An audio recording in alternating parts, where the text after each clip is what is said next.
We come on the air this afternoon with breaking news out of Newport News. A 15-year-old boy is dead after an early morning shooting. Of course, we're thanking you for watching us here at 13 News Now at noon. We got Alex Littlehales, who's there in Newport News right now with the latest from police this afternoon. Alex, what have you learned?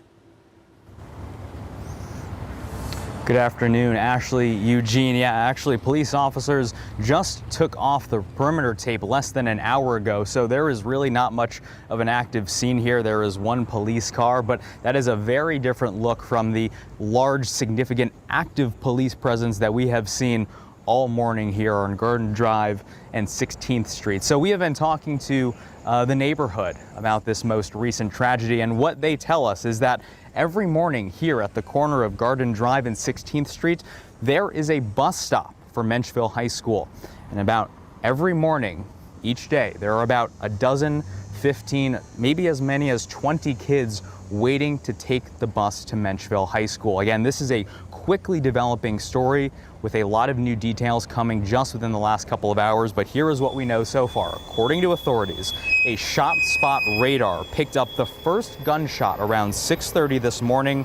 Officers arrived here on scene. They found a 15-year-old boy suffering from gunshot wounds, and as you mentioned, we have now learned that that 15-year-old, that teenager, has died from his injuries at the hospital. Now, we can also confirm this victim is a Menchville High student because Menchville High's principal notified parents this morning, quote, with a heavy heart of this incident, and said members of the division's support and response team will talk to students and staff today. So on the investigation side, as of 12 o'clock today, there is no suspect in custody yet. Newport News Chief Steve Drew believes this was also not a random act of violence. Right now, the family that's lost a loved one, the city who's lost a young man, my heart goes out to them, individuals here in this community. It's just tragic. I don't know if there are words to describe it.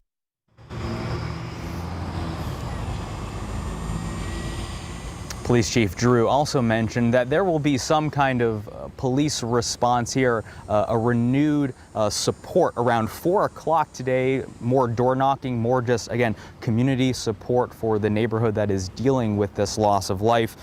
Coming up later tonight, you'll hear from some of the residents that live nearby, including Newport News City Councilman John Ely. He grew up just down the block, and he shares his insight about this most recent tragedy. In Newport News, I'm Alex Littlehales for 13 News Now.